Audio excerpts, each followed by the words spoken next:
ആരാ കാത്തു വന്നോ കുഞ്ഞുണ്ണിയുടെ മുഖത്തൊക്കെ വരച്ചേ? അതെ കുഞ്ഞുണ്ണിയുടെ മുഖത്ത് വരച്ചേ.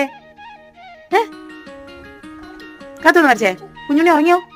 എന്നാ എടുത്ത് പാട്ടൊക്കെ പാടി കിടക്ക് കട്ട്. ഓക്കെ. ഇതിന്റെ പേരെന്തുവാ? ഇതിന്റെ പേരെന്തുവാ? രണ്ടുപേരും ഒരുമിച്ച് കിടത്തിയോ? മോളും കിടന്ന് ഉറങ്ങി തോന്നാ. ഉടുപ്പ് നേരെ പിടിച്ചിട. രണ്ടുപേരും ഉറങ്ങിയോ? കാട്ടുമോളാന്നോ? കാട്ടുമോൾ തിരിഞ്ഞു കിടത്തോന്നോ? കുഞ്ഞുട്ടി തിരിച്ചെടുത്തിയോ? കണ്ടേ കിടക്കുന്നുണ്ട്.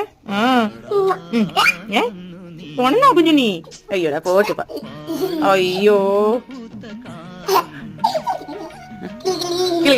കാത്തുമോളെ കുഞ്ഞുണ്ണി ഇങ്ങനെ ഓർക്കുന്ന പാട്ട് പഠിക്കേ. ഒരു പാട്ട് പാടിയേ. കണ്ണേ പാട്. കുഞ്ഞിന് പാട്ട് പാടിക്കൊടു. ഇങ്ങനെ പാടുന്നേ. കണ്ണേ ആരാരോ പാട്. പാട്ടിക്കൊടുക്ക്.